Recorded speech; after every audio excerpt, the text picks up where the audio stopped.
Hello mga kapiso Wi-Fi. Welcome back sa aking YouTube channel. Panibagong vlog, panibagong araw, panibagong kaalaman, panibagong pag-uusapan, panibagong tutorial na naman mga kapiso Wi-Fi. Guys, for today's video guys, meron na po akong isang Compass EW81. I-reset ko po para mabalik siya sa kanyang default admin at syempre baguhin na rin natin yung SSID niya. Pero bago ang lahat, please paki-like, subscribe sa aking YouTube channel. Maraming salamat nga pala guys sa lahat ng nanood, nag-like sa aking YouTube channel at nag-subscribe. Maraming salamat sa inyo. Shout out po sa inyong lahat. God bless po sa inyo. Guys, umpisahan na po natin guys. Ito nga pala guys si Compass AW81. Ganito yung itsura guys.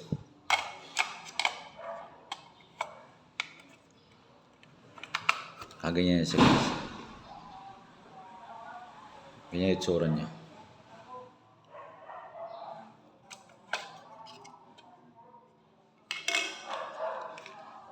Medyo kulang ng isang ganito. Kasi hindi ko alam kung saan ko nilagay. Nawala niya eh. Nawala yung isang ganito. So ito nga pala si Compass AW81 guys. Meron siyang tatlong port. Isa, dalawa, tatlo. Meron siyang power supply at meron siyang reset button.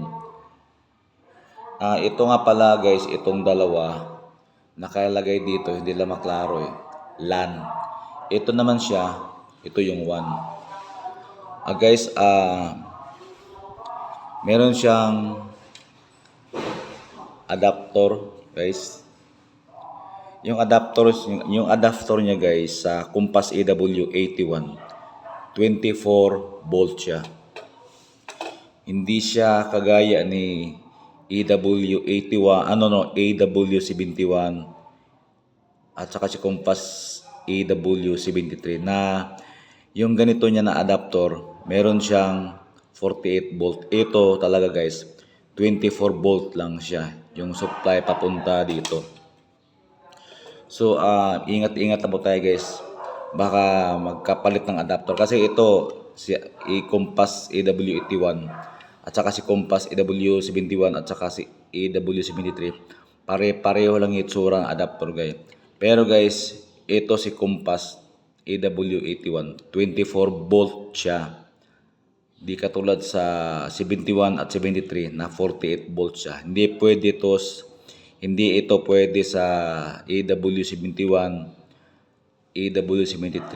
At saka yung adapter naman ni Compass AW71, AW73, hindi rin siya pwede dito kay Compass AW81. Guys, ito nga pala yung connection guys. Mayroon siyang easy cord. Ito natin siya isasaksak.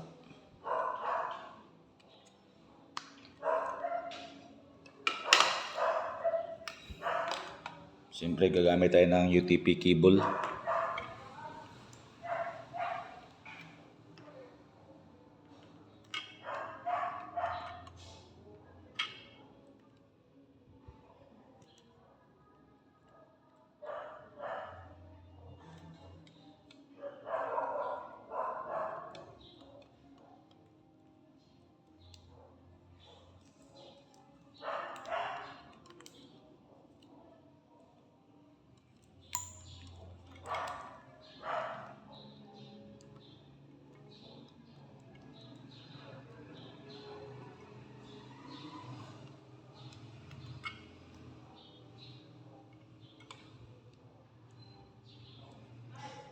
Siya na medyo mahirap ipasok eh.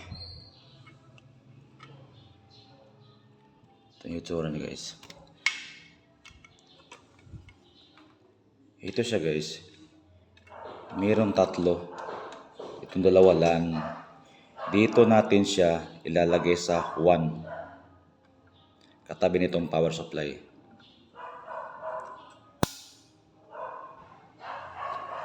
Mali.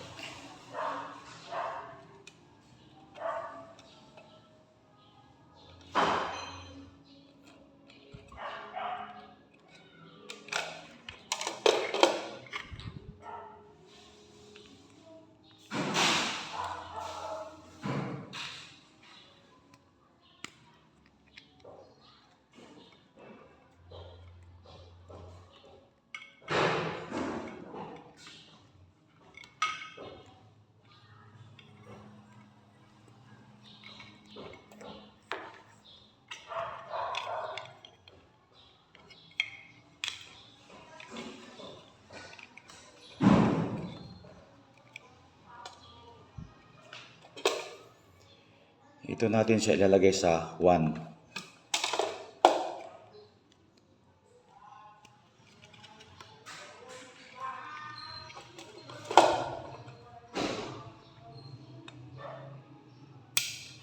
Ganyan siya guys. Pag isarado nyo, diretso nyo yan. Ganun siya. I-post nyo lang yan. I-post nyo lang siya guys. Sarado na yan. So magre-reset tayo guys.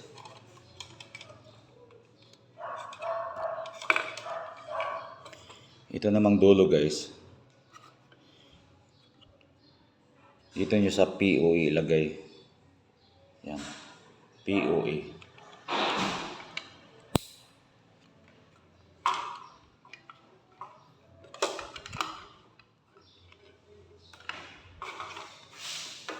Siyempre guys, ito isasaksak natin.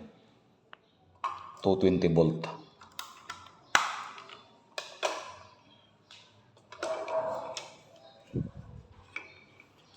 Yan, umiilaw siya. Hintayin mo natin mag-boot up siya.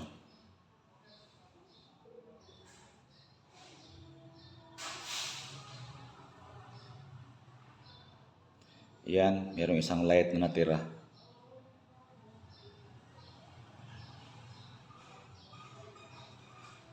So guys, pwede na siyang i-reset.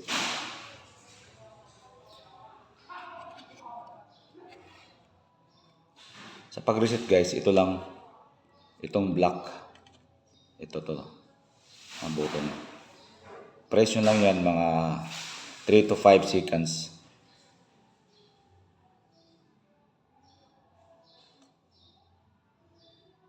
Na-press ko na. Hintayin nyo mag-blink-blink yan.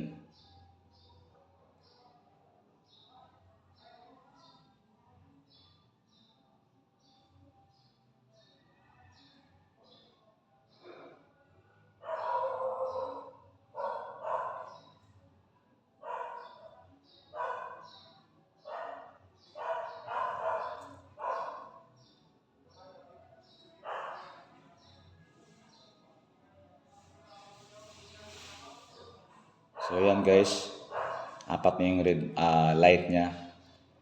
Ibig sabihin, na-reset na po siya. Bumalik na siya sa kanyang default admin. So guys, punta na tayo sa ating cellphone. Ito nga pala si Compass EW81 guys. Pag nag-config, hindi na natin kailangan ng internet. Wala tayong internet na nilagay guys. So punta tayo sa ating cellphone.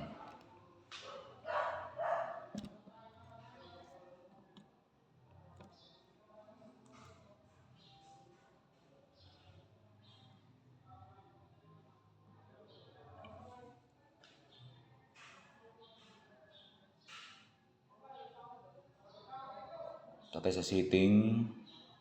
Hanapin natin si Compass. So ayan, lumabas si Compass.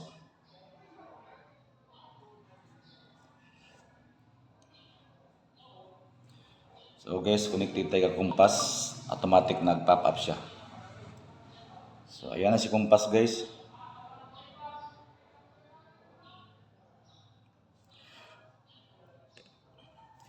Kung naka-Chinese guys, Chinese lumabas dyan, press nyo lang to. Lumabas yung English. Since na-reset natin siya guys, bumalik na siya sa kanyang default. So yung password niya, small letters, admin.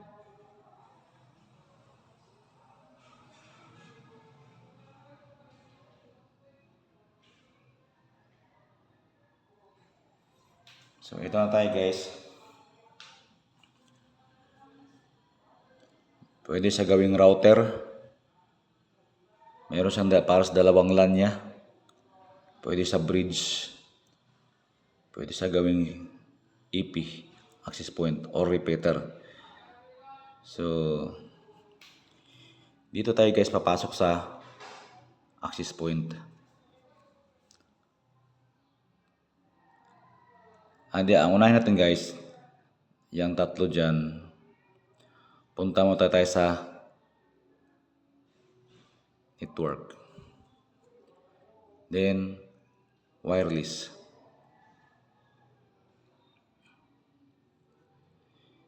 Dito sa advanced setting guys, click nyo yan.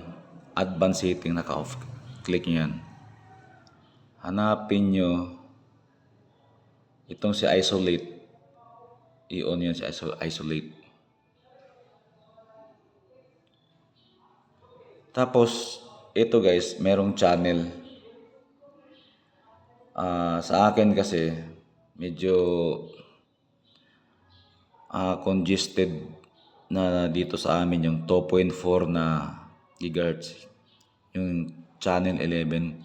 Ang gusto ko parang ito, channel 8. Dito ako sa channel 8. So sa inyo guys, kung anong channel ang gusto nyo ilagay. Pwede kayo naka-auto, okay lang. So gagawin natin sunod, apply. Antayin lang natin matapos yung kanyang confirmation guys.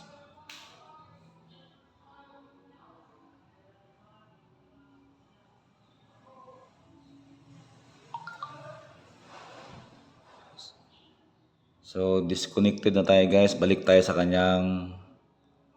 kay Compass. Hanapin natin ulit si Compass. Ito si Compass.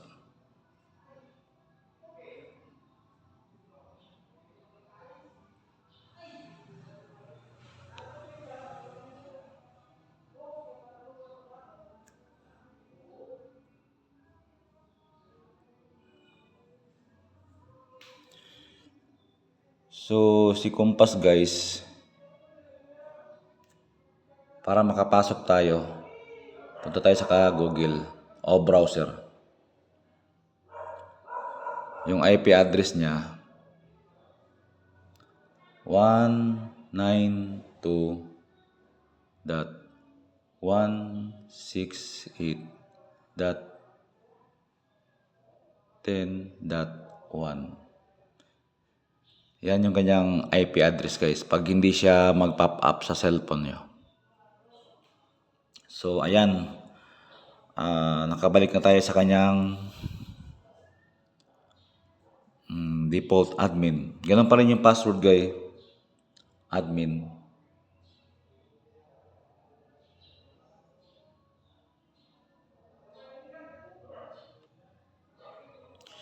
So guys, nasit na natin yung doon kaya na yung sa advanced setting. Yung ginawa natin doon, ino-on na natin yung isolate. So next guys, i-click natin tong tatlong ito sa gilid. Punta tayo sa wizard.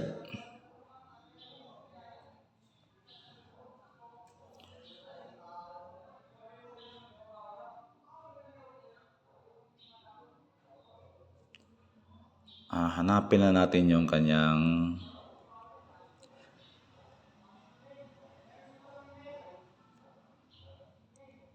system. Ito guys. Galing tayo sa wizard, nag-system tayo. Punta tayo sa reboot.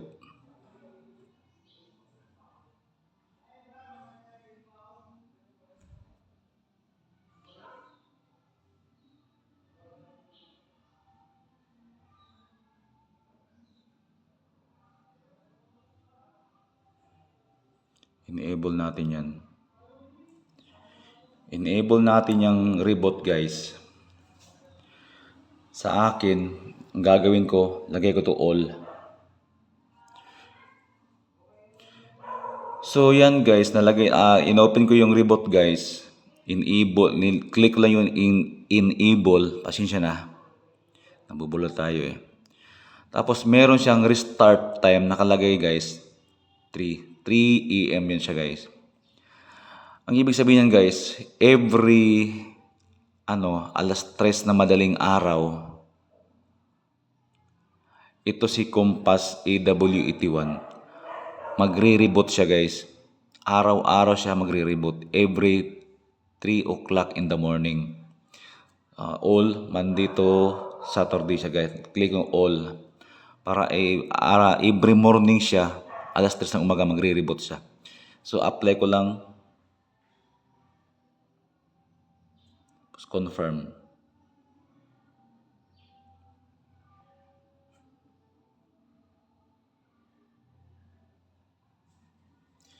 So balik tayo doon guys.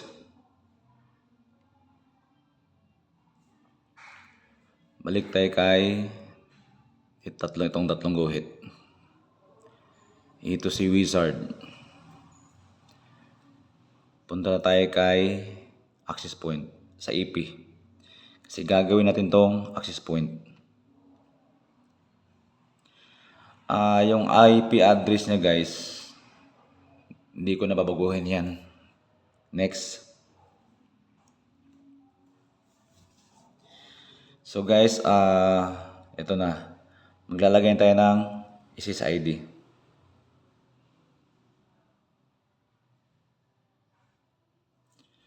Ilalagay ko lang dito guys. Kaya nang bahala guys kung anong ilagay nyo sa SSID. Yung pangalan ng piso wifi, yung pangalan ng window machine. Kaya nang bahala kung anong ilalagay nyo sa window machine nyo na pangalan.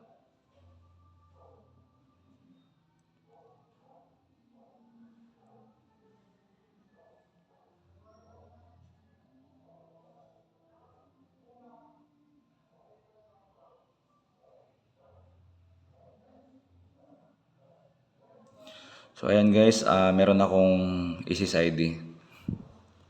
Next naman natin, huwag natin lagyan ng password. Kasi yan, gagamitin naman natin sa ating piso wifi access point. Country, China, bandwidth niya 20 MHz. Channel 8 tayo.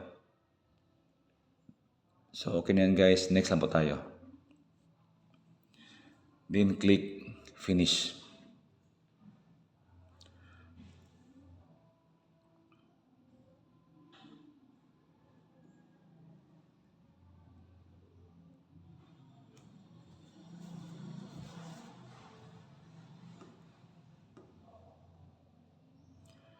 Antayan lang po natin guys.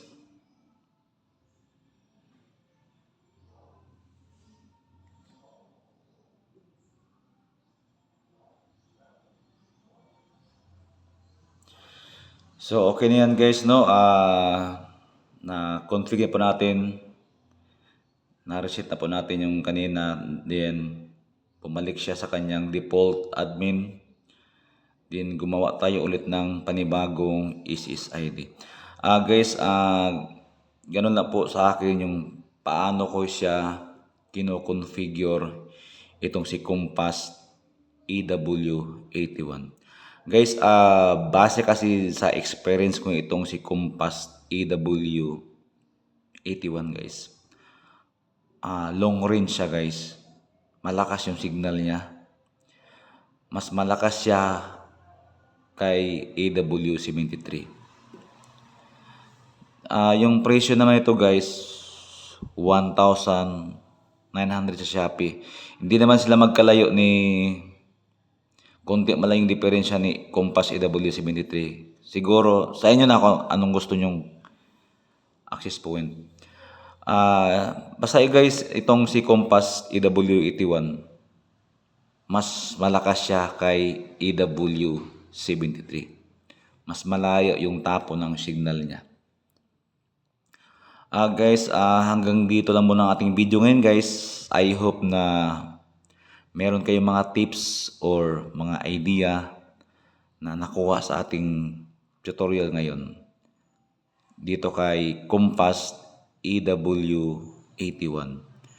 Guys, maraming salamat ka pala guys no sa nag-subscribe at nanood sa aking mga video. Salamat po sa inyong lahat. God bless po sa inyo. Ingat po tayong lahat. Salamat.